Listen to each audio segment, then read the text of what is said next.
Thank you. Good evening, everyone. This is the April 30th, 2026 meeting of the Board of Directors. We have a quorum, and I am calling it to order. As a reminder, I ask all board members to act with civility and to be respectful of other members of the board. As always, each board member will have 2 bites of the apple per agenda topic as moderated by the president. I'd like to begin my remarks this evening with a few announcements. Reston Association is back at the Lake Anne's Farmers Market. Please come see us at our new location near the boat dock. It's like right down some steps. So I'd say you can't miss it, but you can. Member budget suggestions are now open for the 2027 budget process. Links are available on the RA website and in the weekly RA news. Swim lesson registration opens on May 4th, and our first 2 pools of the season will open May 9th. I may sign up for swim lessons. The Hook Road ball fields will be open for play this weekend. A date for the grand opening will be announced soon. And lastly, thank you to everyone who participated in RA 101 last weekend. The event was successful, and we are evaluating options for additional transportation for the next tour in September. All right. So on to item B, approval of the Director Judge. I would just like to give a shout out to the RA staff. I know that for our membership, the change in the relaxed status was a big adjustment for a lot of members. But I also know that both our RA staff and our DRB has been putting in a yeoman's effort and a lot of extra hours helping our members work their way through the relax situation. I really appreciate all of the effort that has gone into that and all of the staff's effort in making sure that the board's voice in the relax situation has been heard, and that voice is really that we want to work with our members to expedite any process that they need to go through to make sure that they have cooling this summer. So thank you to everyone that has been involved in that process.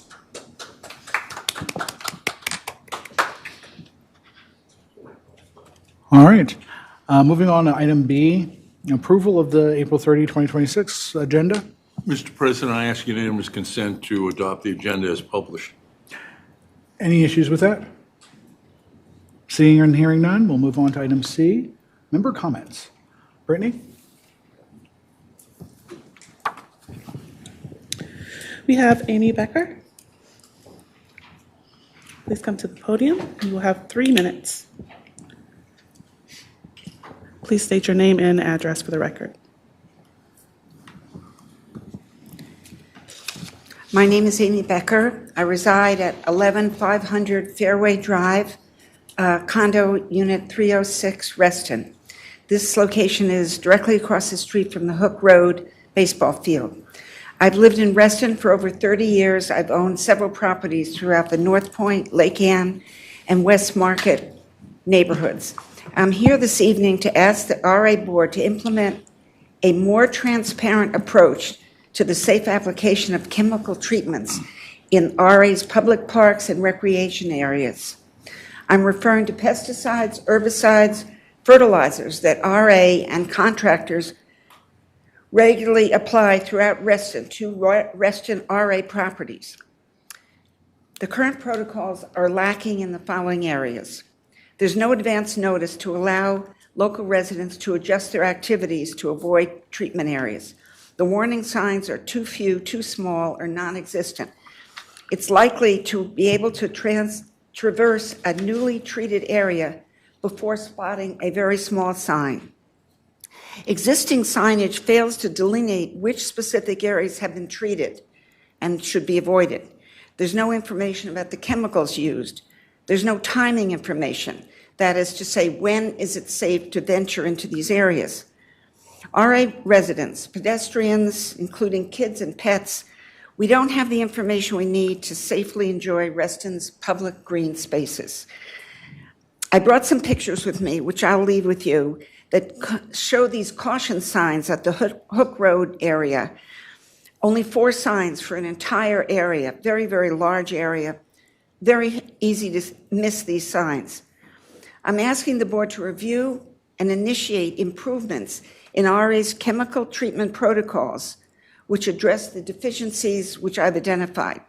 I'd like program transparency, including access to the safety data sheets.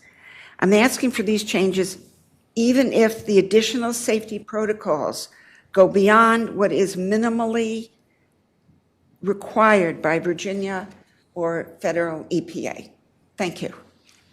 Thank you very much.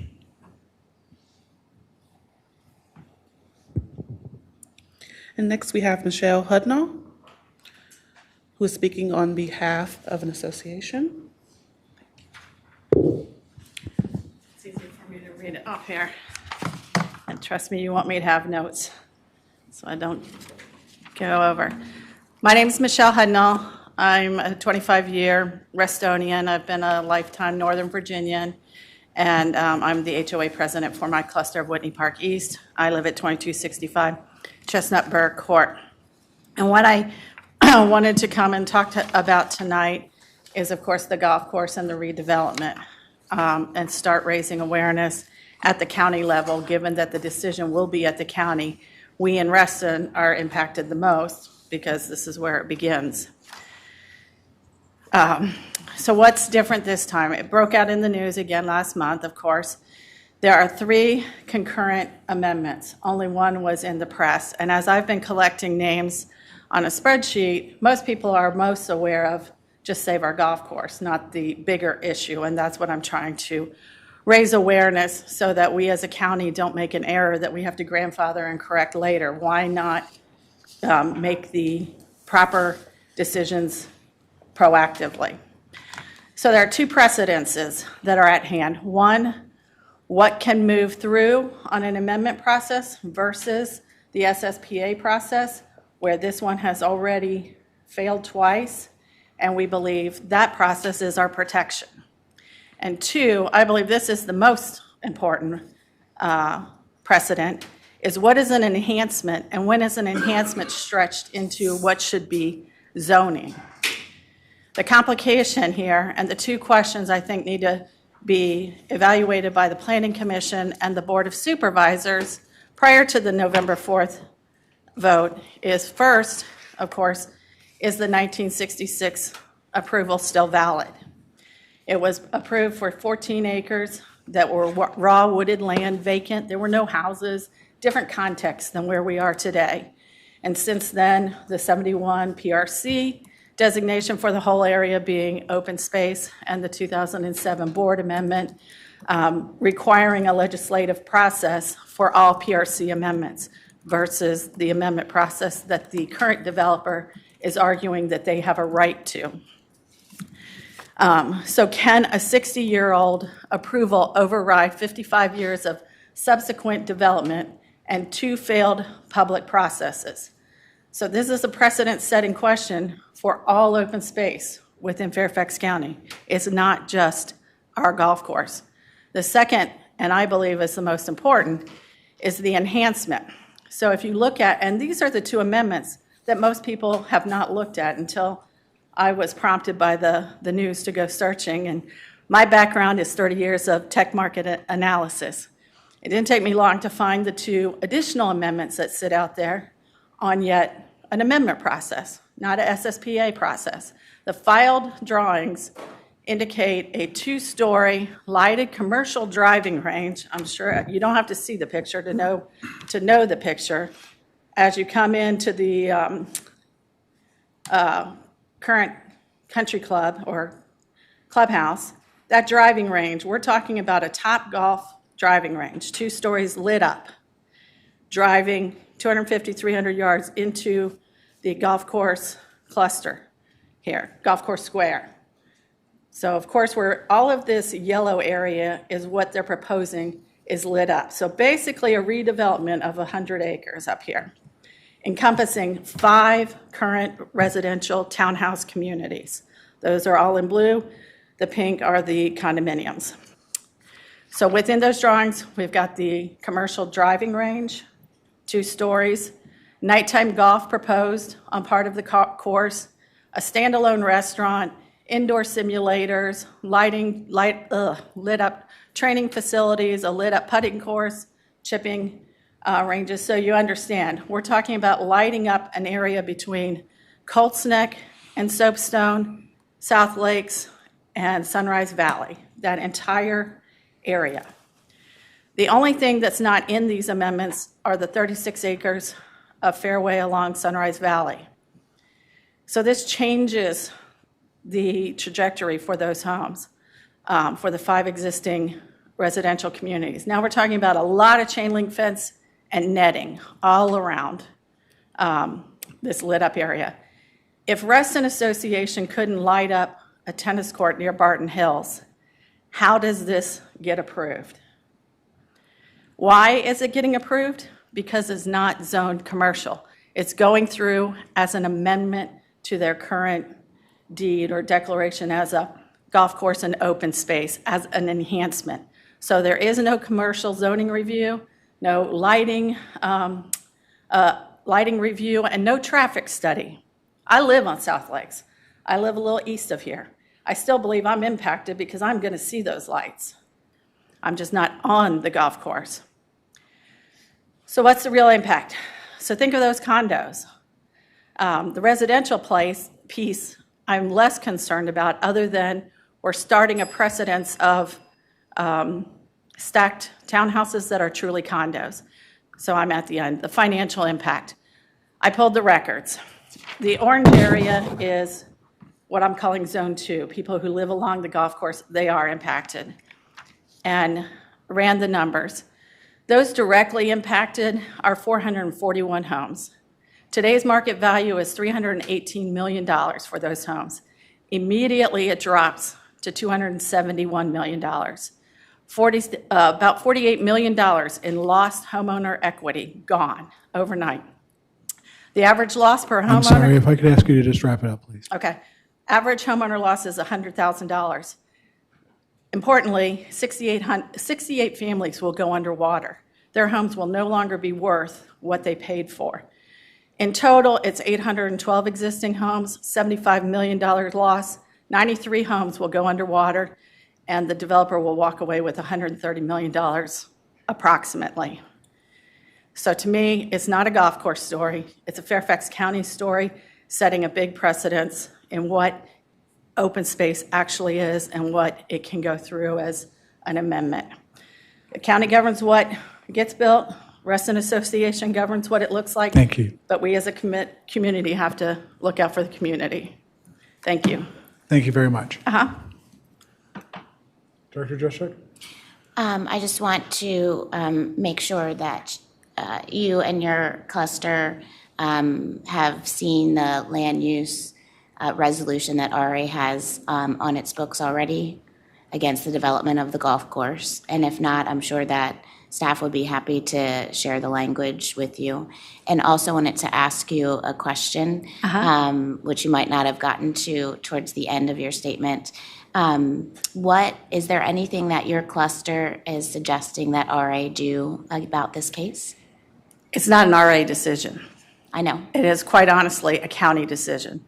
So what I'm proposing, what I'm trying to do is raise the awareness. So yes, we're impacted here in Reston. We're impacted next with Hidden Creek, the zoo has always struggled. There's another piece of private land. Now we're building tiny condos across Reston, myopically rather than as a comprehensive plan. We're circumventing the comprehensive plan and redeveloping myopically an acre at a time. And that's the focus I believe our Reston constituents need. And I'm thankful that Mr. Alcorn and Mr. Carter support it, but there are 20 other commissioners and supervisors. And thus, it needs to be in terms of why does the rest of Fairfax County care? And that is what the awareness I'm trying to raise with Reston Association as well as, my neighbors. We need to write to and speak about it in terms of the whole county, not just our golf course. Thank you. And could I ask you to provide your comments in writing? I know you had notes. Yep. If you could forward them on to Brittany, we'd Yep, I sure appreciate will. it. Yep. Thank you so much. Yep, thank you. All right. Do we have anyone else? Board member comment? That is it for who signed up this evening. If there's anyone else in the room who'd like to make a member comment, please come to the podium, or anyone else who's online, please send us a message in the chat.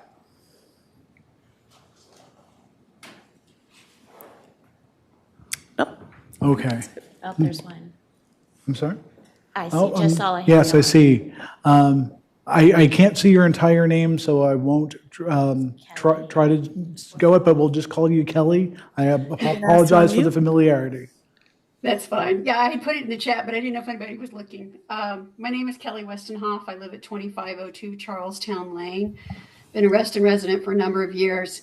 And I am here tonight to respectfully request that the Board of Directors begin the process of updating one part of the covenant, particularly for neighborhoods like mine that are not part of a cluster. The part I'm looking at is when you have an ongoing, continuing, repetitive covenant violation. The example is in our neighborhood, we are in the 4th year of dealing with a neighbor who has decided to rewild property, and it's her front yard. And so a couple of the neighbors file a complaint. The due process is lengthy, and I understand that's all legal. But then at the very end of the process, when all of her appeals and everything else have run out, it's the end of the growing season. She mows it, the complaint is closed, and then in the next year we start again. So what I'm asking is if you would direct covenants and legal, I guess, to look into the process of whether when there's a pattern and there's an established continuing situation like this, that covenants would have the authority to have some kind of injunctive procedure that says, and for the future, in perpetuity, as long as you own this property, you will not have vegetation that goes, blah, blah, blah. And that would allow RA to act more quickly. Because right now, if anybody in here was trying to sell their home, we'd be in real trouble. Because by about May, like tomorrow, it's already 24 inches high. So we just ask you to start that process. I appreciate your time and your service. And I'm happy to answer questions or step down. I see no questions in the room, but we appreciate your time, Ms. Westenhoff. And I also just letting you know, I appreciated your email the other day. And thanks for participating. Okay, I'll look forward to hearing something. Thank you. Take care. All right, I think that's it, Brittany. All right, thank you. Moving on to item D, the consent calendar. There's just one item on it. Mr. President, I ask unanimous consent to approve the consent calendar. Any issues with that from the board? Seeing none, we'll move on to item E, volunteer interviews. I think we just have one this evening. We have Sabila Robaker, who's online this evening. Can you hear us in the room, Sabila? Subila, I see that you're in your car. Please be careful. Can you hear us? I think the room is muted. Well, that's not good. How did we get muted? Sabila, can you hear us in the room okay? Yep, I can hear you now. Okay. Fantastic. Thank you for being here. I see that you're in your car. Please be careful. If you'd like to give us, a minute or two introduction, and then I'll open it up to the board to ask any questions. Yes, of course. Yes, I am in my car. I'm waiting to go into my daughter's concert at Langston Hughes, but I'm not driving, so I'm just parked. Good. So thank you for the opportunity to speak with you. My name is Sabila Robacher. I've lived in Reston for 20 years, and I had previously applied for a position on the Covenants Committee. And at the time that I interviewed for that position, I was asked if I would be willing to be on another committee. Well, it happens that I had already applied for the Fiscal Committee as well. So I'm here to kind of talk about that and how, my skills and interests align with that volunteer position as well. After attending a fiscal committee meeting and speaking to the chair, it definitely reinforced that this is an area where I think I would enjoy and be able to add value. Over the past year, I've served as the president of Soapstone Cluster Association here in Reston, and I've been involved closely in financial matters, obviously at a much smaller scale than RA. But that included, budgeting, reserve planning, working through how to balance current needs with long-term funding responsibilities. And I think that experience has given me a strong appreciation how important, and thoughtful and financial planning really is. My financial background is also, my professional background is also in finance and risk. So I've spent a good part of my career working with financial analysis, oversight, and governance. I'm interested in serving on this committee because it's the type of work that I'm familiar with, and I think I can contribute in a meaningful way. Thank you for your consideration, and if you have any questions, let me know. Thank you very much. I'm opening it to the board for questions. I don't have a question, I have a request. So just not a question, just a comment, and I wanted to thank you for volunteering and thank you for stepping up. We need good volunteers, and so I just wanted to say that word of appreciation. Thank you. Director District. I would ask the board, without objection, to enter into our minutes the email from our finance chair, Dave Kerr, that was sent to the board this morning at 10:09 a.m. I see no objection. Thanks. Seeing no other questions, we appreciate your time. Enjoy the concert. Thank you very much. Take care. Have a great evening. You too. All right. We're on to item F, CEO update. Mr. Lusk. Thank you, Mr. President. I have a few brief updates tonight. There was quite a lengthy update in the packet. So there was a specific request at the last meeting to provide an update on the proposed Barton Hill crosswalk. It's been a long-awaited project. There's been lots of fits and starts. So as an update, staff have completed the survey work required to submit to VDOT for the proposed crosswalk on Barton Hill Road. The proposed crosswalk is planned to be an at-grade white striped crosswalk near where the soccer parking lot is. So the next steps are to put a presentation on the website to allow the community to give comments on the proposed crosswalk, and then our plan is to submit to VDOT at the end of May to start that process. The long-awaited dredging project at Lake Thoreau is underway. The initial scope of the project is complete, and we are now working with neighbors to complete some additional dredging, which will be great to help the neighbors around the lake. And then additionally, staff have committed to providing updates related to the Pass to Play campaign. As reported in the CEO update, year-over-year revenue has matched 2025. So we have plenty of opportunity to continue to sell non-member passes as we go throughout the year. We actually sold a non-member pass at the Celebrate Reston Day at Lake Ann a few weeks ago, so we feel like we're gaining some momentum there. So happy to answer any questions. Any questions for Mr. Lusk?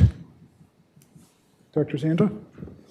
Fully disclosing that I live on Barton Hill Court, but I also want to thank you for everything that you've done for the neighborhood. I know the neighbors have appreciated it, and they continue to ask for updates on the project. Thank you. All right. Oh, I'm sorry. Dr. Cannon. No, sorry, I was out of your sight line. Not a question, but a comment. There was an update in the packet about the Lake Ann fountain, and I just wanted to say thank you so much to RA for getting that up and working again. I know it's something that's been really important to residents around Lake Ann, and so appreciate all the work that RA has put into it. Thank you so much. Lights.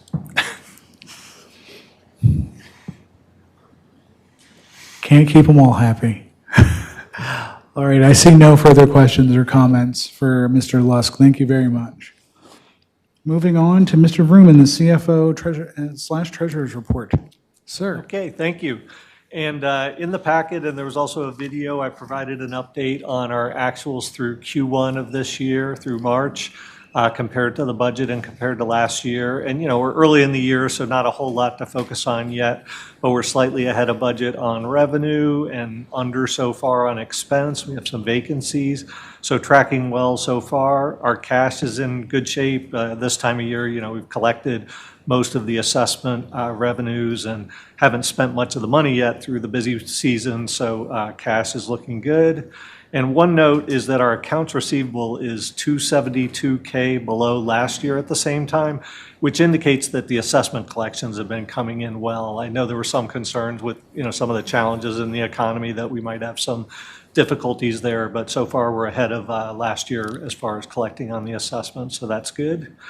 For capital reserves, I noted the capital reserves are actually down a little bit compared to the end of the year. At the end of 2025, they're right about 5 million, and they're now at about 4.6 million. And what drives that is that the budget for this year, we actually funded a little less for capital than we're planning to spend because the budget included some offsets that were coming from the reserve. So just a note on that, that our capital reserves have come down a bit, but that was as planned. And that's kind of it on the actuals for this year, and I'm happy to take questions, but also note that I included a few extra slides this month because there'd been some questions that came up in some prior meetings about, cash and different cash and investment accounts. So I provided a little bit of information, including kind of a side-by-side comparison of some of those accounts on the dashboard and the capital slide and the balance sheet, and then some more details on the following slide. So hopefully you had a chance to review that, but happy to take questions on it now, or, feel free to reach out to me at any other time as well if you have questions. But that was it. Any questions for Mr. Room? Director Melanex. No questions. I was just going to, bring some comments from the last fiscal committee meeting. The committee, unanimously accepted and recommended Forvis as our auditor for fiscal year 25. And we also received an insurance update from Gallagher as we prepare for onboarding them. I think we're expecting more from them and bring that back into the board in June. And then we also had robust discussion on the capital funding resolution. And I think great progress has been made on a draft of that. And I know that the Finance Committee is looking forward to a robust discussion with the board and bringing that draft to us. So that's it. Any other questions or comments? All right, seeing none, I appreciate it. Thank you, Mr. Vroom. Next on the agenda is item H. We are planning to go into executive session to discuss contractual matters, personnel matters, and consultation with legal counsel. So Mr. moved. President, go ahead. So moved. Motion is made. Is there a second? Motion is made and seconded. Do we need to have the motion, it's the way you draft it, just with the POAA? No, I think that's sufficient. Fine. Director Lanza. Oh, I'd like to speak after the motion. Okay. It's already started. Thank you. Motion made and seconded. Any further comments? Yeah, I just talked to him. All in favor? Aye. 1, 2, 3, 4, 5, 6. Aye. It's unanimous. Director Lanza, you wanted to say something before we finish? Yeah, I'd like to make a motion to limit executive session to 30 minutes following our 10-minute break. Motion is made. Is there a second? You can't do that. From the floor, is there a second? I will second that. Motion is made and seconded. Comments or discussion? Seeing none, all in favor? 4, 5. I was going to say, I was going to assume that you were saying yes, Director Lanza, so that's 5 against? 1, 2 against. 5, 2. Yes. I thought you had something you wanted to add. Okay.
Hello, everyone. This is Peter Lusk, the acting CEO for the Reston Association.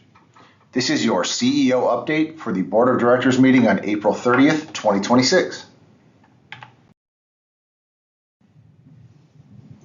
We're going to start the update with some community projects updates. In exciting news, the Hook Road ball fields will open for use beginning the first weekend in May. For those that have been following, the Lake new walls for the pool have been installed. Tile and coping replacement has begun, and plaster is planned to begin in early May and will take 1 day. Following plaster replacement, the pool will be filled with water and will be ready for pool season 2026.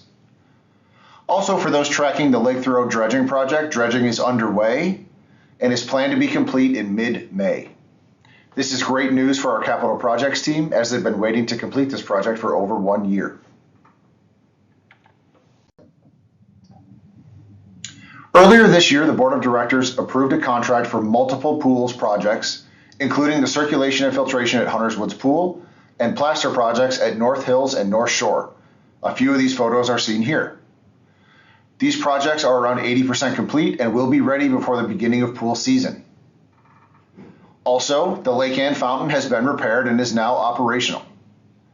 The electrical service to the fountain was removed from the Heron House and relocated to North Shore Pool, giving RA control over access and maintenance to the electric for the fountain. This is good news for the association moving forward. A few additional updates related to community projects this spring include playgrounds. There are multiple playgrounds scheduled for replacement in 2026. All of these playgrounds will be included on one contract for efficiency. The board can expect to review this contract in May or June 2026. Staff are currently working through the first year of the culverts replacement program and are anticipating completing this work in summer 2026. The Lake Newport tennis project is progressing on schedule. Core samples have been taken and are currently being evaluated by our engineering team. Once this has been completed, the next step is to present an initial design at a community meeting at the courts this summer. Additionally, the Lake Thoreau dock engineering is underway following last summer's community meeting. We look forward to seeing the community at the dock again later this summer for a second meeting.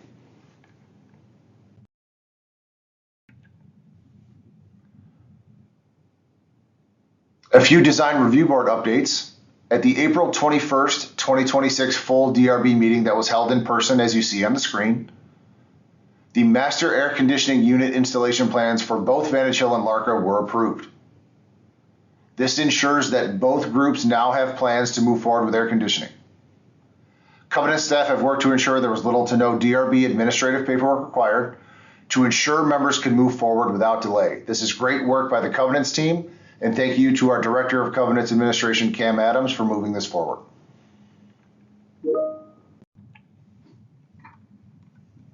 Next, we're going to discuss an update regarding the proposed Barton Hill crosswalk.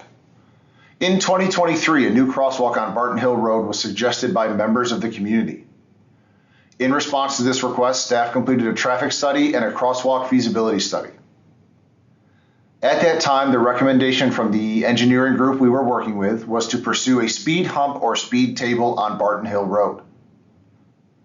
Staff are now working with a different on-call engineering team and are planning to submit a proposal to VDOT for an at-grade crosswalk as seen on this slide.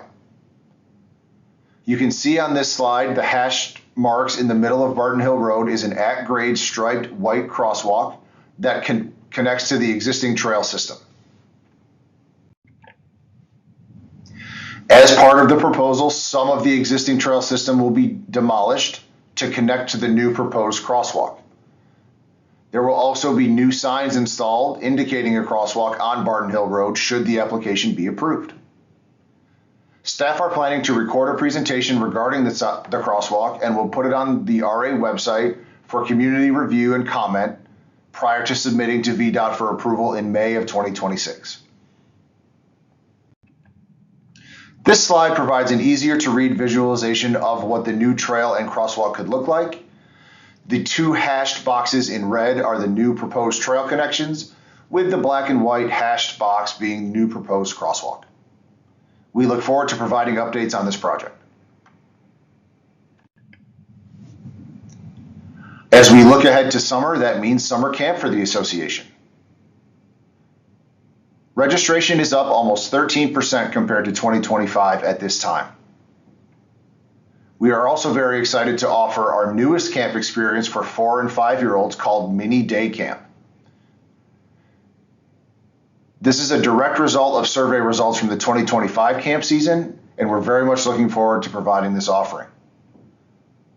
Family Fun Nights will also debut this summer with proceeds from food sales going to the Friends of Reston Scholarship Fund. The dates for these events are located on this slide. A few meetings ago, staff presented a new idea called Pass to Play. This is a new campaign to market non-member recreation passes.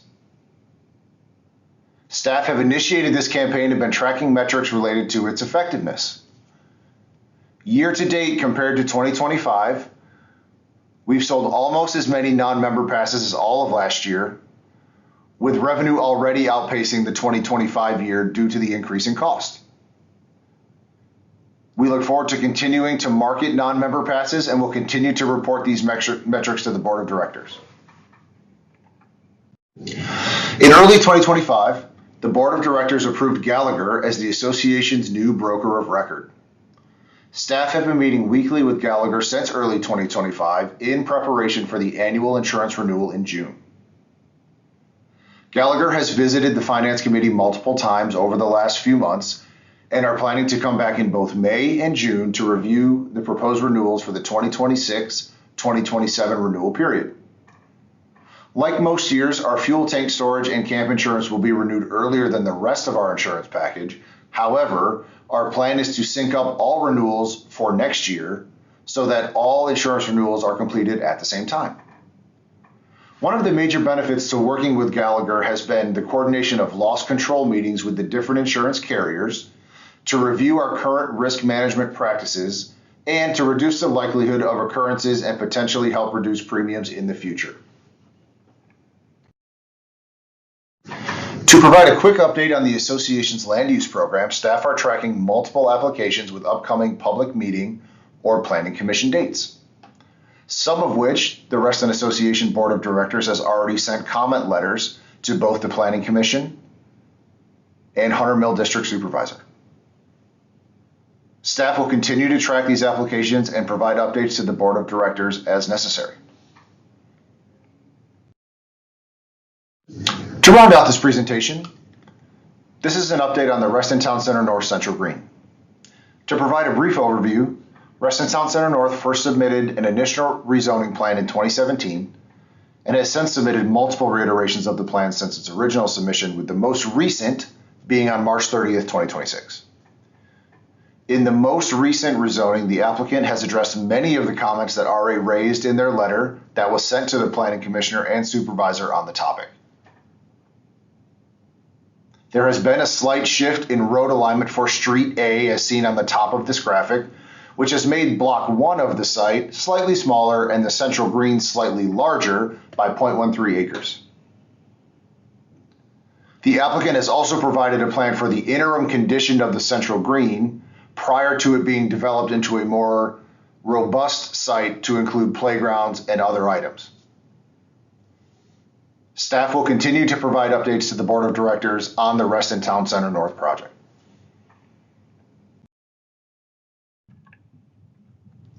Thank you for listening. Please feel free to reach out to plusk@reston.org with any questions. Thank you. Hi, this is Ed Vroom, RA CFO, with the financial update for the RA Board of Directors meeting on April 30th, 2026.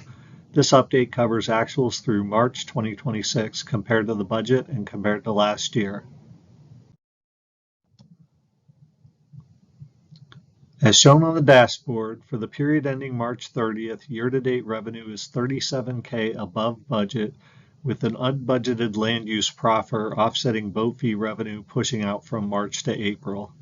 Operating expenses are $325K below budget year-to-date, driven by staffing vacancies and some costs pushing right. It's still early in the year and we have not yet done our initial forecast for year-end, but we expect expenses to catch up. The association's cash position remains strong, with operating cash similar to last year and capital up primarily due to carry forward we had coming into this year, but that is getting spent.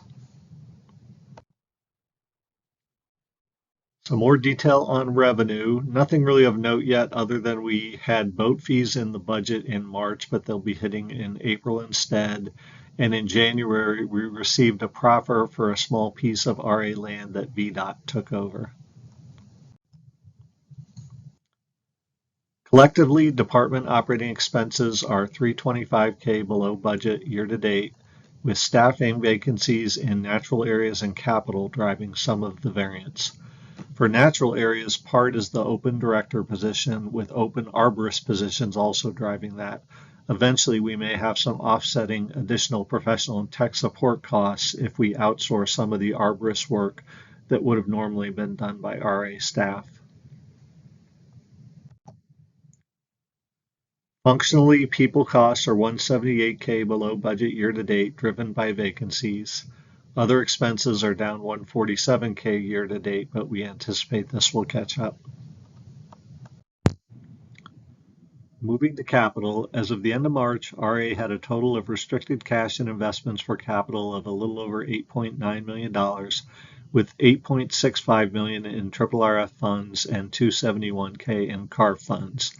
The $2850K contribution to capital in the 2026 budget has been moved over to capital. To date in 2026, $863K has been spent for capital, with an estimated additional $4.3 million in budgeted projects to be completed in 2026 and beyond. The projected variance to budget is an underrun of $98K, primarily due to the North Hills Whitecoat project expected to come in below budget. The capital reserve is a little over $4.6 million, down from a little over $5 million at year end because there was $600K of offset coming from the reserve as part of the 2026 budget.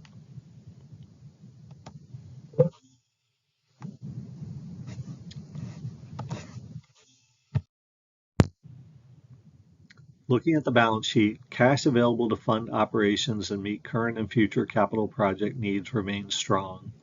The only thing I'll highlight on this slide is that accounts receivable is down $272K from last year, a sign that assessment collections have been going well.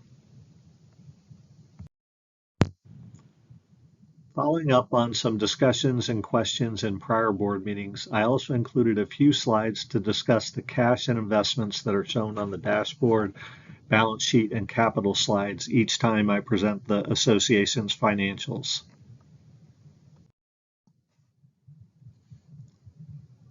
I'll cover each in more detail in the next 3 slides, but this slide shows a side-by-side comparison of the cash and investment numbers shown on the dashboard, the balance sheet, and the capital slides, with colored shading to help show which are operating, capital, or stream wetland.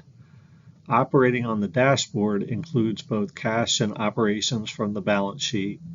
Capital on the dashboard includes all the RRF and CARF funds from both the balance sheet and the capital slides.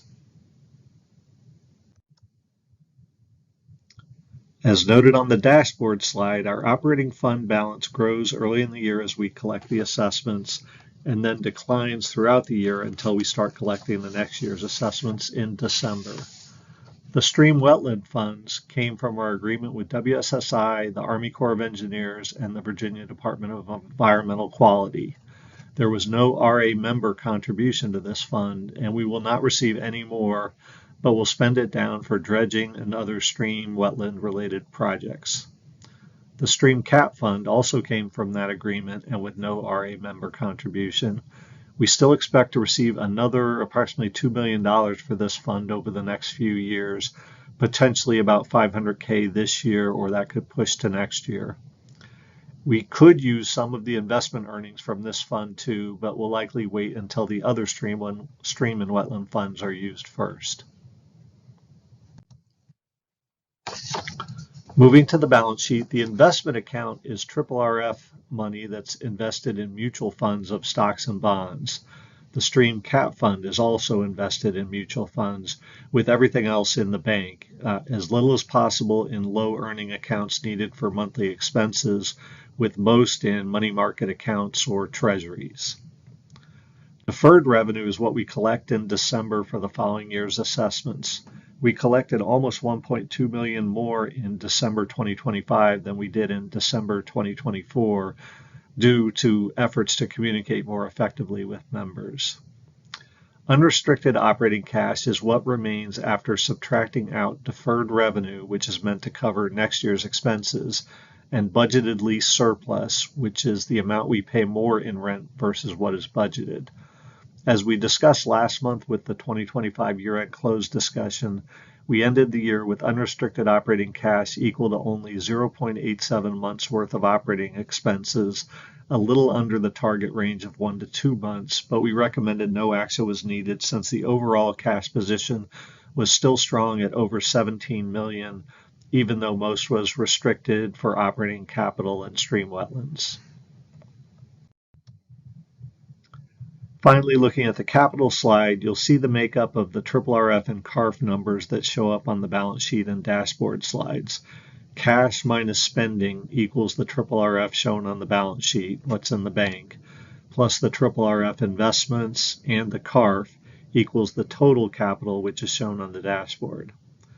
The capital reserve is simply the total capital account balances minus the estimate to complete of the currently approved projects.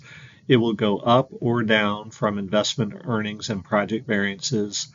As we saw in the March 2026 year-to-date numbers earlier, it will also go down if there are offsets from the reserve that get factored into the budget. Thank you, and that is the conclusion of the finance update.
We are back. We have a motion. I move the Reston Association Board of Directors certifies to the best of each member's knowledge that only those matters appropriate to executive session for contractual nature involving personnel matters or involving consultation with counsel were discussed or considered by the board during executive session. Second. Motion made, seconded, all in favor? So help you God. Director Lanza? Aye. Unanimous. I didn't. No, she didn't. Oh, I'm sorry. That was 6 in favor, against, 1 against. Okay, moving on to item I, annual plan. Mr. Lusk? Thank you, Mr. President. So let's talk about the annual plan. So the annual plan ended up in the packet due to the resolution that requires it to be discussed in December. It's April, so we're starting that discussion now. It might be worth considering that the annual plan is a conversation for the new board instead of in December, just a consideration for the future. But I think tonight is a conversation in 2 parts. The first is, if you lived through the annual plan conversation last year, you know that it was somewhat of an arduous conversation. So this year in January or February, staff undertook the effort to develop an annual plan that we thought was accomplishable. So in your packet was a number of focus areas that staff are already working on. And then following the last board meeting, we plan to have an annual planning session on May 12th. So I think that this is a starter document. This is a conversation starter for May 12th. And that's one part of the conversation. The second part of the conversation to me is, over the last year or so, we've had multiple conversations about agenda forward planning, keeping a parking lot, who owns a parking lot, what are the items in the parking lot, so on and so on. I think that we have a unique opportunity now that we're holding this session on May 12th to tackle some of those items. We can come up with a plan for scheduling agenda items in the future. Staff included a sample calendar in the packet. We can revisit previous plans that this board has seen, like the strategic plan, implementation plan, and others. Or we could start from scratch and use what's in this packet as a starting place and get started with the planning session on May 12th. So from a staff perspective, we feel like we've proposed a plan that's a good place to start. But now that we have this session coming on May 12th, I think it's an opportunity for all of us to get together and chart a path forward for the rest of the board year. So those are my comments. Happy to answer any questions, but that's where I think we are. Board questions or comments?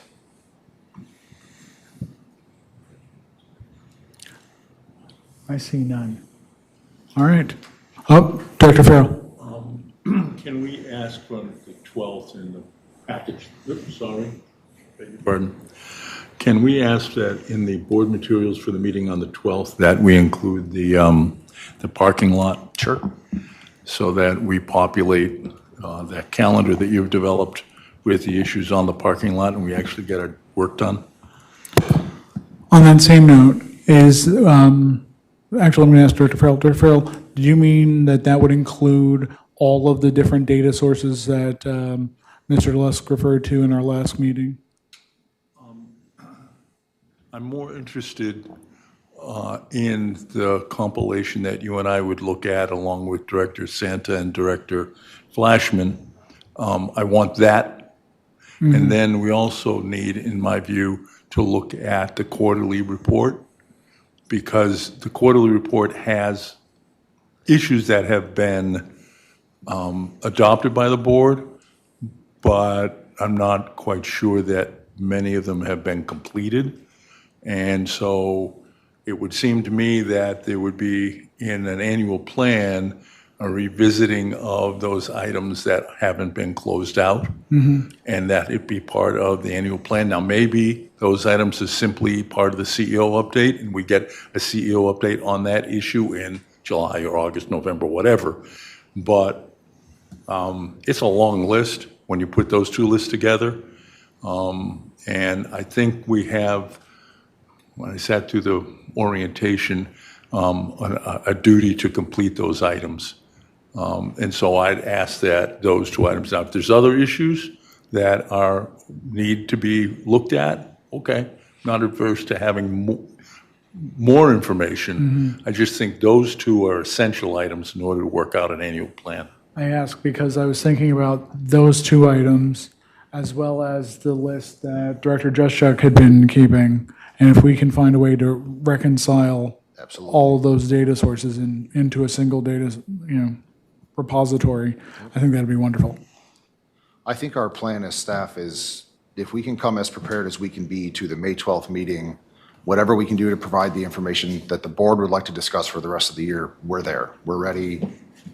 We just want to make this happen and be done talking about the parking lot list and have a plan moving forward. Fantastic. Dr. Cannon. As secretary, I'm happy to help staff collect from board members what they all think is on the parking lot list so we can have one source of truth to work through. Fantastic. Anything else? Can I ask something? Sure. Just because Jennifer brought it up last night, which last time we talked about this, which was member input. Can we send out something in the RA newsletter asking for ideas for the annual plan, just so that we can ensure that we're hearing the members' feedback, if there is any? Sure, so it's probably a little late for tomorrow's, but on the 8th, next Friday, we can definitely get that out there. All right, I think we're done with that item. Thank you. Thank you. Moving on to legal committee voting matters. Again, Mr. Lusk, this is you. Sure, I'm actually going to defer to my friend, Mr. Champ, on this topic. Brenda's sort of generous. The board will recall the memorandum that I provided to it. From where we sit, I believe there are two paths forward as it pertains to dealing with committee recommendations to the board. One is to not disturb the current process, which would be a simple majority vote to pass those committee recommendations. Should the board wish to heighten the approval letter or approval level, I would suggest that a 2/3 vote of the board be adopted via special rule under Robert's rules. I would say this is precedent setting, and what's good for the goose is good for the gander, and it would apply across the board to any committee recommendations coming to the board of directors. So do you have a recommendation on how we should move forward? Like a You mean a motion? A recommended motion. Should we do either of those? Do you have a recommended motion? And we make sure that whatever we do sticks. With option one, I would suggest that no motion is necessary. With option two, it would be something along the lines of move to amend Board and Association Operations Resolution 1 to create a special rule under Robert's rules that all approvals of any committee matters brought by a committee that has an active director serving on it in any capacity require a supermajority 2/3 vote to pass. Mr. President, I'm not going to move the second option. I actually don't think we need to take any action. I think the correction that I've discussed with council is that, in fact, we should be allowing all of the members of the legal committee to vote on legal committee recommendations here. That's true for all of our committees. And to the extent that the DRB has adopted a practice of not allowing the panel members to vote when a matter comes from a panel to the full board, I think we need to advise them to stop doing that. Because in no small measure, when they do that, they've got and having been to too many DRB meetings, when they do that, they frequently can have a quorum problem. And I think it would behoove council to advise DRB to change their practice. And for us to understand that it's perfectly okay for our treasurer to have a vote at Finance Committee and then to come here and vote on a Finance Committee recommendation. There is nothing untoward about that. At the end of the day, I think the issue was a red herring. I won't go into the motivation for the issue, but I think we can put it to bed. If somebody's on the legal committee and the legal committee makes a recommendation to this body, members of the legal committee are free to vote on it, and I'd expect them to vote on it. And that's true for any committee wherein a board member serves on that committee. And so I don't think any further action is needed, and I wouldn't support any further action. But I really appreciate the input from our parliamentarian on the proper functioning of committees of the board, and then the proper functioning and action of the board on those committees' recommendations. Looking to the board, any motion or action to be taken on this item? Director Dreschuk? I would ask for those who have voted in the past to take away board members' ability to vote at a committee level. Why would we be okay with leaving this one and not leaving the others? Because I feel like we're going down this road of it's going to be okay for the legal committee because we're not motioning. So why wouldn't it be okay for other board committees? And I've heard that. Mr. President? I personally think that it is important for the people that are on the legal committee to vote at the legal committee and then vote again at the board, because there's a small amount of time that has passed and things change. And we also get some additional counsel, and we get some additional board member questions that may change a legal committee person's mind. But I also think that's true for every committee that we have at RA. So I'm just curious, again, if anybody who has voted in the past to take away those rights from a board member on a committee, why are we okay with leaving this one okay? From my perspective, I think the legal committee is different because the legal committee is almost entirely consists of members of the board. So we're mandated by the governing documents to provide our feedback on these issues in the legal committee, and then in open session, we're intended to be representatives of the entire community or our districts. And this gives our districts the opportunity to weigh in on those matters.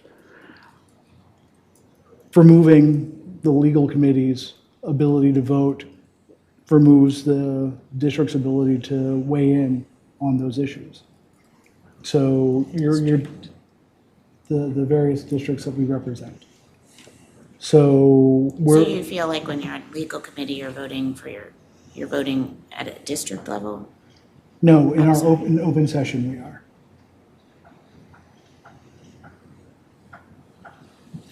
I've never felt like I'm voting specifically for my district. I didn't That's- think that we were advised to do That's the that. difference in how we approach this then. Okay, I thought legal counsel advised us when we did our orientation that we needed to vote in the best interest of the association regardless what district we represent. But thanks I appreciate you sharing. That's helpful. Anyone else? Director Farrell? I do have, sorry.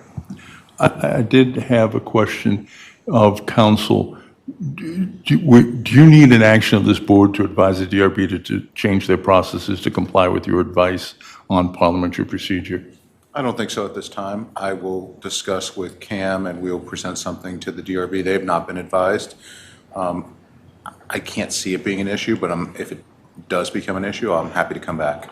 Well, that's what I was going to ask. I would ask for a report back after he has a chance to talk with DRB, because I don't want, given the parliamentary interpretation that we've received, I don't want this issue coming back on behalf of any committee that we create, because, as I said, it was a red herring when it was brought up, and it's a red herring now. Thank you, Mr. President. All right. I don't see, Maybe I'm sorry? I don't see any action. No, I think we're moving on. Okey-doke. All right. So we are done with item J. Moving on to item K, Central Green, Western Town Center. I don't see Natalie, so Pete, I'm going to look to you to drive this. Thank you. Yeah, Natalie had another engagement tonight, so you get me for this topic. So, sure. The Town Center North Green is a multi-layered, multifaceted conversation One of the major topics of conversation that I've heard over time is who will maintain, program, and operate the Central Green. It's 10.5 acres of open space, lots of amenities over time that will be built. If you read through the materials, you'll see that there will be an interim Central Green followed by a more developed Central Green sometime down the road when some of the blocks in the development plan are developed. There are many, many elements that will be included or are proposed to be included in the Central Green. But for me, and as we represent the association in the community, this conversation is happening in different factions throughout the community. Who will maintain this? Whose responsibility will it be? And mostly when the president and I sit with the supervisor, these conversations sort of come up in a backwards way. We've never really had a true conversation about it. And I feel like I'm without a position on this topic. So as we developed the materials for tonight's meeting, I thought it was appropriate just to lay out what we thought all of the considerations would be if we were to dive into this as an RA opportunity. There's many, many maintenance items that come along with this. There's capital considerations. There may be staffing considerations. So I just thought it was appropriate to lay out all of the considerations for maintaining something like this. And then we provided plenty of background information. I think all of you are up to speed on what the Central Green is. Just as some additional information, Town Center North has a planning commission date in July. This is not relevant to that conversation, but this Town Center North is going to continue to be a conversation. I feel like, as the leader of our team at the moment, I'm just without a talking point for what we want as a group here. So I'll turn it back over for questions and comments, but that's just where I am at the moment. The materials are extraordinarily well put together, Mr. Lusk. Thank you for that. But what was left out of the materials is the neighborhood and community service process, which I raised the last time I brought this matter up. What do I mean by that? Any property owned by the county is not assigned to a user by the park authority or by the public schools or by anybody else except maybe RCC, but that's a question for staff. So if this, as currently proffered, if this property goes to the county, any agency of the county, it is conceivable, because that happens, and I've experienced it, and Director Perry has experienced it, that a Reston organization who wants to use the Central Green will be precluded from using the Central Green because an organization from Great Falls beat them to it. That's how it works. There are 2 or 3 times during the year when you line up and ask for the elementary school gyms. And as an example of that, there was a year when Reston Youth Basketball lost the use of, I think, 4 elementary school gyms, Armstrong, Aldrin, and 2 others, that they had historically always used. And it caused real problems for their scheduling. And that's an issue that's not covered in these materials, and it's not a criticism.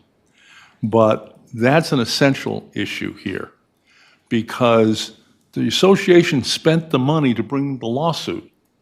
We didn't bring the lawsuit to benefit the people of Great Falls or Oakton or Herndon or Oak Hill. We brought the lawsuit so that that Central Green would be available for our members.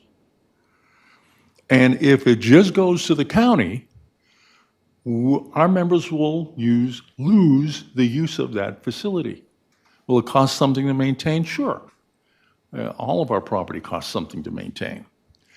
But the object here is to say this facility ought to be first and foremost for the benefit of the people who live in Reston, not just RA members. I'm not trying to preclude the people who live in Town Center, right? But I don't want to wind up in a situation where Great Falls and Oakton and Vienna and Herndon and Oak Hill have sucked up the time to use the place, and our folks can't because they did. And that's true of any county facility. And so I think when next we visit this, that's an issue that I'd like to have laid out. as a consideration. Now, it's my understanding that the Park Authority, at least the appointed member of the Park Authority for Hunter Mill, has indicated they're not interested in this site. Have we able to get any more information on that, Mr. Lusk? I don't have any information on that, no. Okay. It seems to me that's an inquiry that our staff ought to be making, because that's the one that's most threatening to use. The Park Authority owns it, anybody can grab it, and we can't stop it. Anybody in the county could grab it. And not to put you on the spot, have we had any conversations with the folks at Reston Community Center? I wouldn't call them official. I've talked to the new executive director off the record, I would say, about it. Nothing official. So one of the things to think about, if we're reluctant to take on the expense, is if the Central Green went to the Reston Community Center, I mean, they give preferential pricing to people who live in small tax district number 5. That's Reston Community Center is the same thing. But I don't know that they would have the ability to give preferential use to people who live in small tax district number 5. But we ought to find out. And so I've heard a rumor or something that there's been a proposal that RA enter into a contract with the county to maintain and operate the Central Green. I don't think that's a good choice for the association, because it would be subject to annual appropriation, like any other government spending. And as we have experienced with mowing the medians, they can cut that at any time. And so we'd be stuck with an expectation on the part of our members, well, RA, you've been maintaining the Central Green for years, and now you're going to stop?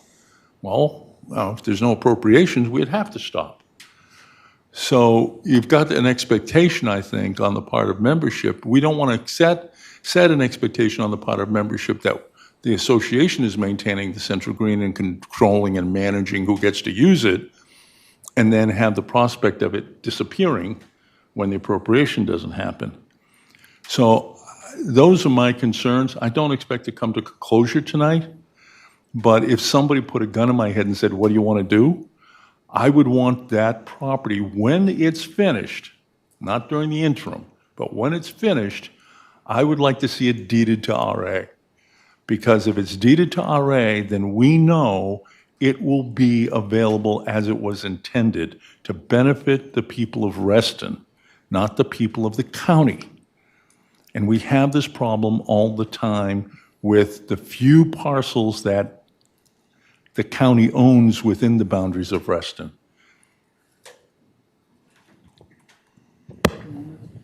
Director Mullenix? As appropriate for open discussion, if you could refresh maybe this board and my memory on the conversations that have occurred with the county and their kind of stated position. Again, as appropriate for open session. Sure. I haven't heard of an RCC position on this from anybody on the Board of Governors, and they're an appointed body, so let's not pretend that they're an independent body. They're not. And there's been turnover at the staff level. Lila Gordon retired, and there's a new executive director. My understanding is Ms. Gordon didn't want it. That's my understanding. I don't have a document to that effect. It's my understanding that the Hunter Mill Park Authority representative doesn't want it. Again, it's my understanding. I don't have a document that says that. And we have a proffer that says it's going to go to the county, but we have an MOU that says when it's all said and done, the county, the association, and who's the third party? Maybe it's the Park Authority? Right. Would have a collegial conversation about what's done with it. My object in having this on the agenda is for the board to have a consensus as to what we want to do so that we can advise our president and advise our CEO, and in the further conversations of the rezoning, Where do we want to wind up with this? This is probably going to be, when it comes to property, the single most important decision this board will make for the next 5 or 10 years. And I don't expect to come to that conclusion tonight. I wanted to start the conversation tonight so that we pay attention to this issue. And to build on that, Mr. Lusk and I have had a number of conversations with Supervisor Alcorn. I won't go into the detail of the conversation, but I will say that, he certainly has a position that is similar to what is in our documentation. And I'd like to ask Mr. Lusk if next time we get together, if we could maybe do a side-by-side of what it would mean for us to enter into some kind of agreement. Also, what it would mean to have the property deeded to us. So, this board can, because right now, I think all any of us are dealing with, and myself included, are dealing with like opinions and, some rumor. And I'd like us to be able to make a decision based on some kind of data. So if we can have a side-by-side pros and cons of, both of these options and any other options that you and Natalie, determine, I think that'd be really helpful for us moving forward. Can I ask a question? Please. Peter, John asked you several questions about interested parties and whether they've opined, whether it be RCC or the Park Authority. Is the lack of information due to the fact that you would like a motion to come out of us, so there's guidance from you to have those conversations, or are you happy to have those conversations without a motion? That's a great question. So again, I feel like I am without a talking point from us. And I have my own personal thoughts, having operated many parks in my life, but I do not want to misrepresent the position of the board. So if I were talking to the Park Authority director or to our supervisor or to RCC, I would like to represent a position that we're all behind. So I can have existential conversations about what ifs, but I don't think those are helpful. So if we can have a position, I think that would put us in a good place. Can I go one more question? For me, it would be helpful as we decide to form an opinion to have a preliminary cost analysis on the maintenance of the central green. I'm happy to make that a motion. And also evaluate even what other opportunities exist with maybe the county providing some funding opportunities. Do those exist? So I'm happy to make that motion, but before I make it, I also want to have discussion because it's a meaty topic. Dr. Mullenix. I would support that motion, and I think it would be good to start to understand the financial model. I would also add that we should consider any residential units and their contribution from the residential units that are going to be in our CTN. Yeah. As a potential offset for some of the costs of the central green. So. Well, they will be members of our act. I know, but so there will be revenue increases, therefore offset of costs. Right? Oh. Yeah. So I'd like that to be included in the financial model. I think that would be helpful. Understood. Dr. Joshak? I think it's very important that we back up the DRB and reinforce the positions that they've already taken and include those in any additional positions that the board comes up with.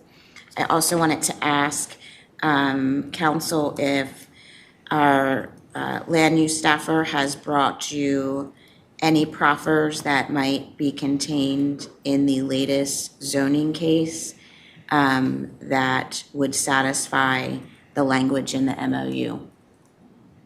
Specifically on page 5 in our materials for RTCN. Starts the third paragraph down. It said that there would be proffers contained in the zoning case. And I just wanted to know if Natalie has brought you any of that proffer language to review. No, I have not seen anything. Okay. So then I would make a motion, because this case is moving, that RA needs to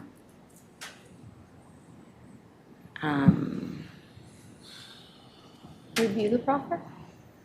I don't know that there is a proffer, so I'm trying Oh, to, okay. we need to go after, what's another word for, proper word for go after?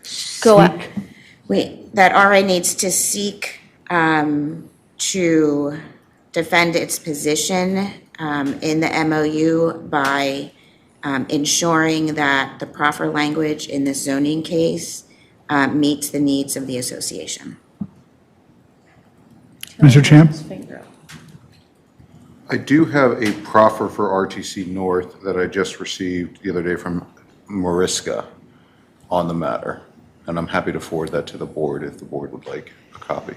Perfect. Yes, please. But that would, my motion would give you the power to defend us if you don't think that that proffer that as written is what the association needs, or if it meets the MOU terms. So that's what I'm trying to do, is give you guys the authority to move forward and negotiate a proffer that's in the best interest of RA. Because we already have in our MOU that we will have a proffer. So we need to make sure that the language is worded correctly. I would ask for a second. Second. Motion made and seconded. Further comments?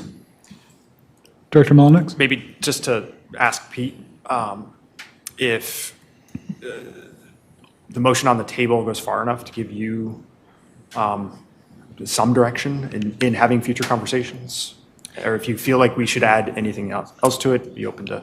So, yeah, I think what this does is allows us to have conversations with the interested parties in the county to make sure we're defending our position. So I'm good to go on my end.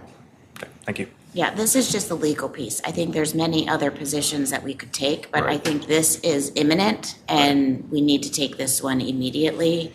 I understand that other board members would like some additional information, but this one I'm not sure that we should wait on. That's why I've asked for it this evening. And just a question for Mr. Champ to verify that. Is there a time frame that we need to be concerned about here? Okay. Can we vote on it? If there's no further comment, yes. Any further comments or questions? All right, all in favor? No, he's still. Ms. Salon. Director Lenza? It's unanimous. Motion to direct staff to provide a preliminary cost analysis on the maintenance of the Central Green and evaluate opportunities for Fairfax County or other entities to supplement or subsidize RA's maintenance costs. Second. Wait, can you? I couldn't hear you because your face was turned away from the microphone.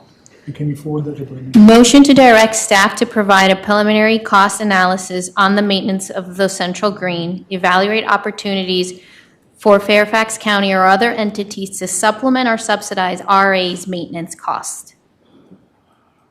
And that was seconded. So comments or questions? Go ahead. Director Joseph? Yield. I don't have any objection to getting that information, but I think having it in open session, considering that since the county owns this land, we would be in a negotiation point, would be at a disadvantage to have out in the open public, and it needs to be those dollars. That analysis needs to be in executive session, so it doesn't hurt our negotiation position. Mr. Champ? My reaction, just not hearing your legal advice, is the membership ought to know what the cost is of replacing future play structures, fields, cost. The point that Matt brought up, which is we have about 400, 200 new developments joining RA. What does that look like long-term? I think I would like transparency on this aspect. And I don't disagree with your comments either. Go ahead, Mr. Champ. So it's always may, not shall, when it comes to putting things into executive session such as this. You could potentially say that it is pending contractual evaluation for a pending contractual matter, or pending or probable litigation, I suppose. I think the question on the table, and correct me if I'm wrong, was, are we required to put this into executive session? I think when you said may not shall, you're saying that we're not, that there is no requirement, but that we may put it or may not put it in executive session, either way. Mr. Chair, Mr. Okay. President. We're never required to take something up in executive session. It's always may. However, in this circumstance, it is the implementation of the MOU and whether or not what's proffered is consistent with the MOU. And those numbers and that analysis would probably come into our negotiation position over the implementation of the MOU, which is a contract, which is subject to litigation and interpretation. After all, it was the product of litigation. So I think we can do both. I think we can have a very detailed conversation about those kind of costs and impacts in executive session and figure out a way to disclose relevant information to the membership. But I don't want to disclose anything that would adversely impact our negotiating position. And the motion, as I hear it, assumes that we own it. And I'm fine with that, but that's the way the motion is framed. And I'm okay, but that's not necessarily something I want to share with the county before a negotiation commences. Can I speak to the motion? Please. By no means is this motion indicating my viewpoints on the ownership of the Reston Association. My point is the membership, nor myself, maybe others do, have hard facts as to the cost long-term of the association. So if a future board is going to come and build a CIP and they need numbers to figure out what things are going to cost, the numbers should be revealed to the membership and to the board. So I just want to make that perfectly clear. I don't have an opinion yet. I would like more information. And the membership should have access to it. Because all the information we would collect in this, Director Santa, this is a question, would be hypothetical, right? Like, we're not looking for It's scenarios. I mean, you know, you have industry standards as to what things cost. We know the expected numbers of housing that's going to come. Right. So you can project some math, create inflation for, you know, what it costs to raise dues over time. Like, it's a financial forecast. Ranges also help. Yeah. We don't have to assign a dollar amount. We can assign ranges. There you go. It makes it easier to digest. Perfect. And I guess one other question, would what you're asking for preclude the side-by-side detailed information that I asked Director Lescore before? No. Or could it be included as part of? Yeah, I think they're two. Okay. things, yes. Yeah. I'm a little confused. Go ahead. I think, Director Santa, what you're asking for is a forecast on CIP items that we don't know what they are because the county is going to decide what goes there. Sure. And how are we going to have staff do a projection when we don't know what the county is putting there? Well, I mean, staff projected things here and Whereas labor and maintenance Sure. are different than CIP items, right? That we don't know. Like, I feel like staff has the ability to project maintenance and labor. But when it comes to CIP, we don't know what the county is going to put there, so we can't project that out. I think the operating is a good place to start. I think we can start there. No issues. Okay. All right. I see no further comments or questions coming from the board. All in favor? Aye. That's 6 in favor, against? 1 against. All right. Does that wrap up this issue? I'm going to let Mr. Lusk let me know. Good. We good? Thank you. All can I right. ask a question of my fellow colleagues? When's the next time you'd like to see this on the board agenda? When's the next time you'd like to see this on the board agenda? How's July? July, work for everybody? We have 4 meetings in May. Right, The hearing is in July. Right. The planning commission hearings in July? That's correct. That's why Perhaps June. when we were talking about is it not important to do now, like, It's coming. it's important to do now. Perhaps June? The end June meeting, Mhm. the 11th meeting is member comments, so yeah. Okay. The end June meeting is fine. Okay. that work? Is that a nod? Yeah, okay. Mr. President, I agree with Director Juszczyk. We want to get the proffer nailed down, but when I read the proffers, they're squishy. And so I don't think that the adoption of the proffers will be the end of the conversation. I Okay. think it'll be based on the squishiness of the proffers. That's a legal term. I was just about to ask if that was a technical term. Thank you. This will be an ongoing conversation and won't end when the zoning gets approved, assuming it gets approved.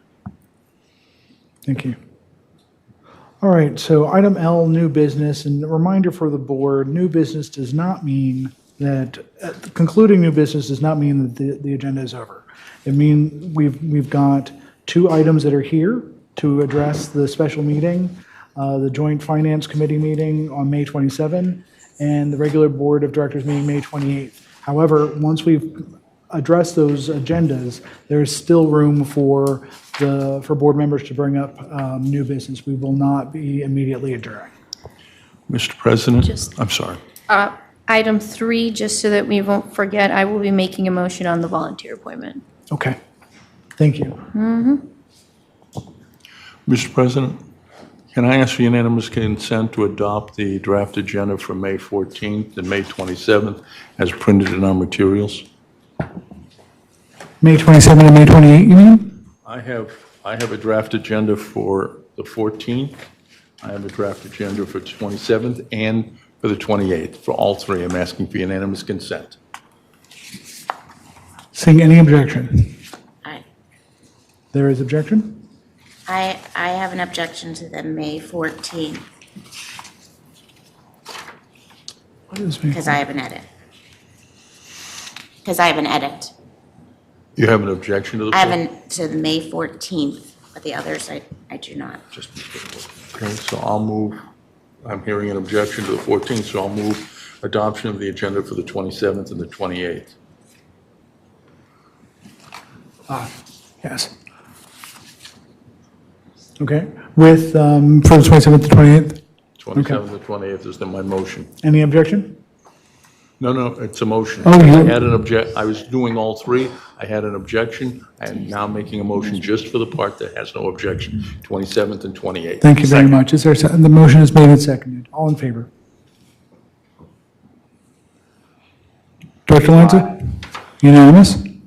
So, Mr. President, I move the adoption of the agenda for May 14th as printed in our materials, and if there's an amendment to be offered, I would look forward to it. Should we second oh, we it have- going? yes, second it, and then we'll put it in the rest in comments. So it's second. Motion is made and seconded. Comments? The agenda for May 14th only has this one item on it, and it's a discussion. I think that staff tried to lay out a memo basically asking us if this is what we would like to discuss during the DRB meeting. That meeting is going to have double the number of people in this room. I think it is prudent for the board to discuss what are we trying to accomplish during that meeting. And so I think that agenda probably needs some subtopics, or we need to direct staff to come up with questions that we're going to answer between the 2 groups, or else I fear that meeting will be a failure. Go ahead. I was pleased with the tentative agenda that Peter and Cam put together. So if we need to carry that over into the physical May 14th agenda, that is fine. But my question to you is, do you want to edit anything in here? Do you see any enhancements that need to be made? I would like to have a discussion on the potential of an additional work group or committee to offset the busy nature of both the board and the DRB. What does that mean? I've mentioned this before, but the DRB is extremely busy, as staff is as well, but we've been talking a lot, and we've heard a comment this evening about the need for some additional guidelines or tweaks to our resolutions. And I'm not sure that the DRB has the time to take that on. And I'm kind of wondering whether there needs to be Like a joint committee? a joint committee between board members and DRB to come up with some things. Maybe there is some previous DRB members that are very familiar with our guidelines and have, voted before that could form a subcommittee to help us update them. I think that there is a time constraint between both this board and that board to get the work done, and I think that would be a healthy discussion to have at the upcoming meeting is, everything we want to accomplish, is it accomplishable in the time that these sets of volunteers have? Would you be amenable to it being a sub-bullet to the last bullet here? And not suggesting that this be the order in which things happen at the meeting, but it's just the last bullet here. Future annual DRB Board Covenants Committee collaborations. So that sounds like something where that would fit under that topic.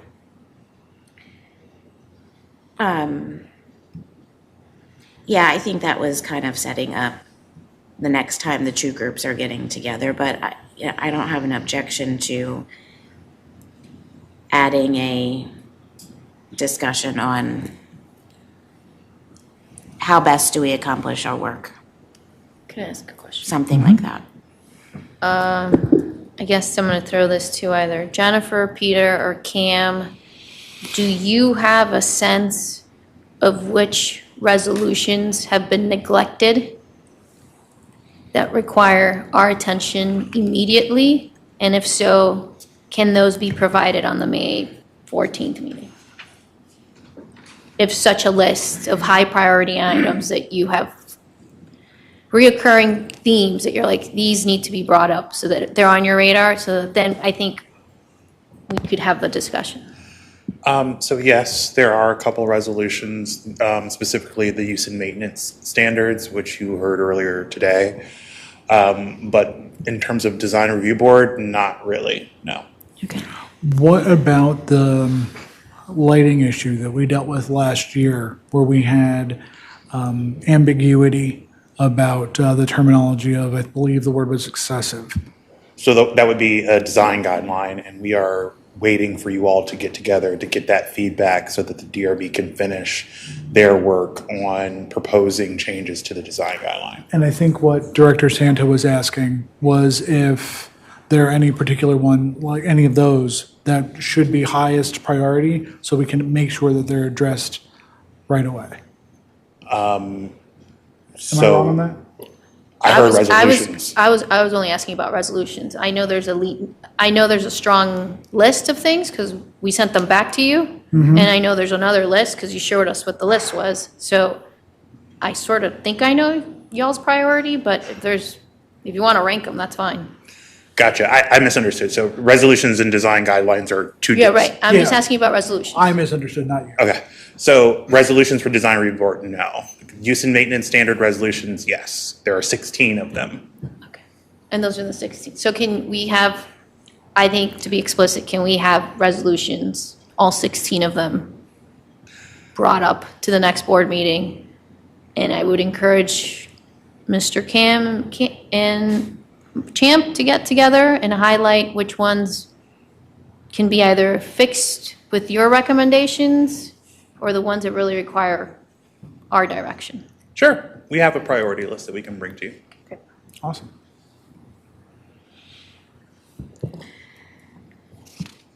So can we then, is the intention then we just take this bullet point list and add it under item D of that agenda item? So that both groups are clear when they come? Does that help clear up the topics? Because the DRB doesn't have this, and the Covenants Committee doesn't have the memo we have. I just want to make sure they're clear and we're clear what we're coming to talk about. Did you say under item D? Yeah, the 18th. On the On the 14th, it just says discussion. Yeah. And maybe just put the bullet point list there so that all three groups can be clear what the Agreed. topics are and they can come prepared to discuss them. So moved. Or a cleaned up version. I'm fine if staff clean up that version So as they're preparing the materials. There's a motion. Is there a second? Second. Motion made and seconded. I think we've had comments and discussion already. That's on an amendment. Mm-hmm. So we need to vote on the amendment, and then we can vote on the agenda. Yes. All in favor? Yeah. See? Question, sorry. Just a moment, Director Lanza. That includes your addition, right, Jennifer, to the list? Yeah, I think that, do you guys understand the addition? You can name it whatever you want, put it wherever you want on the bullet point list. Thank you. I appreciate it. I just wanted to confirm. Okay, appreciate thank you. All right. All in favor? And it's unanimous. Now to the original motion. On the table? All in favor? Director Lanza? Unanimous as well.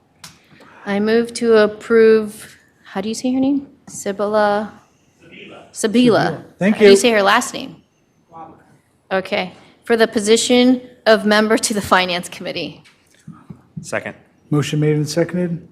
Comments or questions? Seeing none. All in favor? Aye. Unanimous.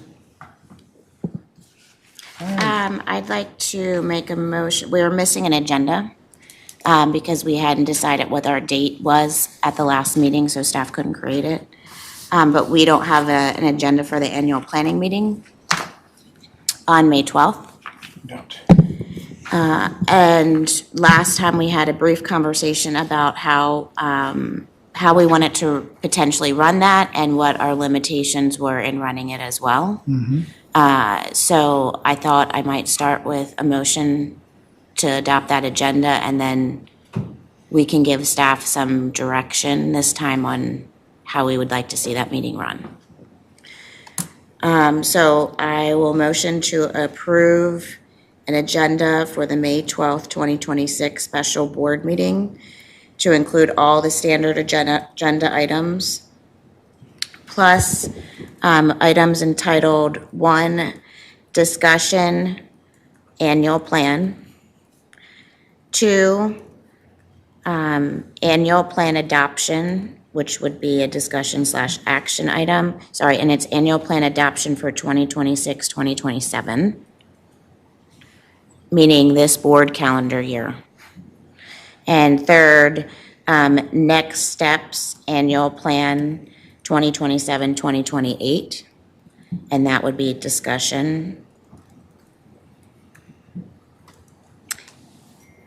That's it. Second. Okay. And then speaking to the motion, I would appreciate council's advice on, I would like to see us suspend Robert's rules for item number 1, which is a discussion on the annual plan, to make that more of a fluid staff and board interact with each other. Should I do that as part of tonight's meeting, or is that something that you typically see done on the evening of the meeting? Just to answer the question, that's something you do on the evening of the meeting. However, I believe, I've spoken with Director Farrell, and I believe I am loath to suspend rules. I think it's a really bad idea, and John brought to my attention something called the Committee of the Whole, whereby the whole board goes into committee, Travis, you would have to step down as chair because you wouldn't be the chair of the committee. You'd have to, I know, it breaks your heart. You'd appoint a chair for that committee, and then the rules are relaxed, and it would allow the spirited discussion that you're talking about without the stringent adherence to Robert's rules. Cool. Okay, so I would like something akin to that type of format for that one agenda item. Mr. President, I would make that motion at the appropriate time on that evening to convene as a committee of the whole in order to accomplish that result. The members had mentioned that, but I think that's the best way of doing it without suspending the rules of the road. So I would assure unless I get hit by a truck between now and then or stroke out, I will be making, yes, thank you. Is that a wish for? No, never mind. No. I will be making that motion that evening when we get to that item that we convene as a committee of the whole, and that relaxes Robert's rules and allows more free-form discussion. Thank you. The second thing I would like to see is some whiteboards in the room so that we can draw on them.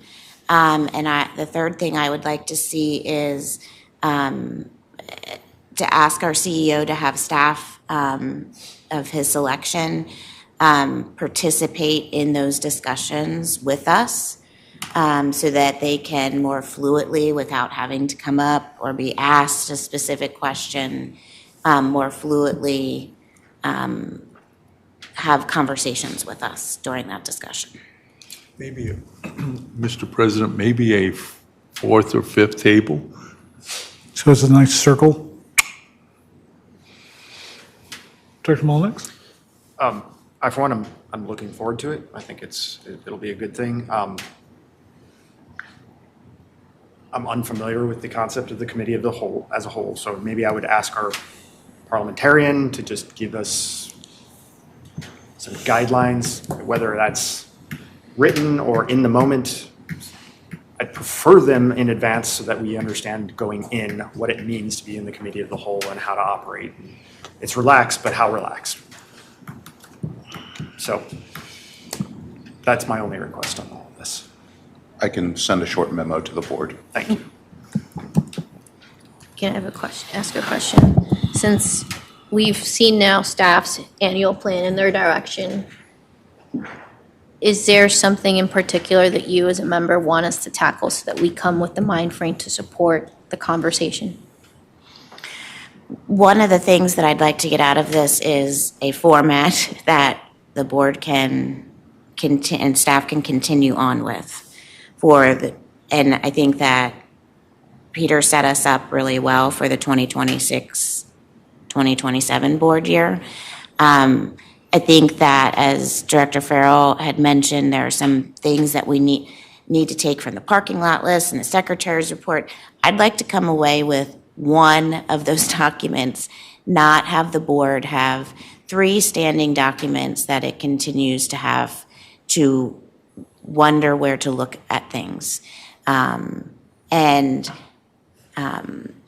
Having one document to me means that we all have a forward-looking timeline on when we're going to get to our issues. One of the things I'd like the board to bring individually to that session is what is on your wish list to accomplish for 2026 for this board year. Let's make sure that it is somewhere on this plan, that it is somewhere on staff's radar. Or even if you think it's a 2027, 2028, or a 2030 item, let's throw it on a board so that staff, can think about it or bring legs to it at a future meeting. Rather than how we've been going in the past, to me, which is very reactionary and unsure of when things are going to come up or come back to us. So your wish list, I think individually would be my number one ask of board members. Fully supportive of all of this, just to make the meeting productive, to actually have discussion on the items and not just be listing the items. Could we, prior to the May 12th meeting, and whenever the binder needs to be ready, 1, we submit our wish list, so we all see it in the binder, and then we have thoughtful conversation on the items. And then 2, for the parking lot, do you sense that there will be disagreement on the prioritization of the parking lot? I No? don't. I think they're very, I think the lists are very close at this point. Okay. So that there's not going to be a conversation about nitpicking which items we're going to do or not. Because if we are, I'd like to then follow the budget process where we issue our preference. But if we feel like, you've seen it, I haven't. But if we feel like it's pretty good, then I'm fine with it. You've seen one of the lists. It's the one that we. Yeah, but used I've before seen that meetings. one. I Yeah. haven't seen, there's one that another member has and one that Peter has. There's 3 lists. No, there's 3. There's the one that we've used, there's the secretary's quarterly report, and there's the one that Jennifer generated. The one that I created included the items that I had then of Jennifer's, but that may be out of date. So I think it's a good idea to look through all 3 and see where we stand. But if anything, like I said, it's just out of date. So I don't think that there's going to be any surprises. Okay, great. So will that be in the briefing materials ahead of time? I asked for that earlier this evening, if you recall. I don't recall, but that's why I ask, and I agree with you. I have no objection, and I would be fine doing a preference. It might help us around, even if it's something as simple as, this is the board, as an individual board member, is my top priority tier, second tier, third tier. I mean, it might help. I don't. For the parking But lot? I don't know, again, I'm not familiar with the list either, so I'm not sure how in agreement the board is, because I don't know what they say. Go ahead. Before you react, Peter? Yep. Do you have any guidance, since you've seen and managed said lists? So we, as part of preparation for this meeting, merged all of these lists into one spreadsheet. I was persuaded to not include them in tonight's packet, probably because of what this conversation is going on right now. But we are prepared. I think what I was going to do was talk to our new secretary and say, here's what's on the list. To get ready for the 12th, we need a packet ready for next Friday, the 8th. What we can do is send the information out on Monday and say, here's everything we think we've got. Is there anything you think we're missing? So that by Friday, we can get it all out as a finalized packet. Okay, that's fine. Brittany? Oh, wait, John, let's try it. I'm sorry, Brittany has something. Oh, all right then. Sorry. So Dr. Farrell? I understand the desire to streamline the process, and that's always a good thing. But everything on the secretary's list is a prior vote of the board. Okay? And everything on the parking lot list is a prior vote of the board. Ranking them, okay, I got that. But at the end of the day, us as a board and our predecessor board have said, these are things that need to be done and these are things we're going to do. So the issue is not whether or not we do them. The issue is what's first and what's 99th. You and I are on the same page. Sorry if I misspoke, but to my point, I was secretary, and I know that when I gave the reports, I always suggested a timeline of when things, just based on the sentiment and pulse of the board. I just don't want to And we get. admired you for that. So for this, I'm just suggesting, I don't want to have a meeting where we're all sharing in real time a preferential timeline. So either we assign our secretary to say, hey, these are my ideas and recommendations moving forward, or we do a voting system of some sort to prioritize. What I don't want is to just be here and doing mundane work and during a meeting. That's all. So are you okay working with, I just volunteered you, sorry, but your secretary. No, I have had extensive conversations with Mr. Lusk about going through these Okay, items, great. and I'm happy to work with folks and get it done. Cool. All right. Do we have anything else? Do we need? She just said it all. I had the motion for the agenda that Second. we have to vote on. We were waiting for, I believe, a second, but made and seconded. I think we've had lots of discussion, lots of very healthy discussion. Director Farrell, we're about to take a vote I vote on on the for motion. adopting the agenda. For making Yes. All in favor? Thought you were going to adjourn. No, sir. Aye. Unanimous. If you needed it, I'm good. Okay. I'm good. Any further new business? All right. I am going to move to item K. We are going to adjourn. And just for everyone's edification, 10:30 was the projected time. Mr. Champ, what time is it? Oh, wait, can I say a PSA? I think you, I know you guys don't bet anymore, but I want to get in on this. Can I? You can't do that. You can't be involved. Wait, you're Pete Rose now?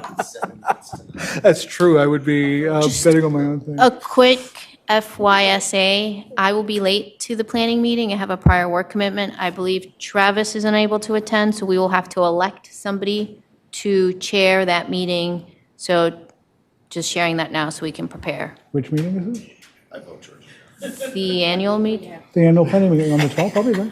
What meeting were you not going to be at? Okay, well, I'll be there. okay. I mean, I have dental work earlier in the day. I'll be there. You're in charge. Yes, we're done.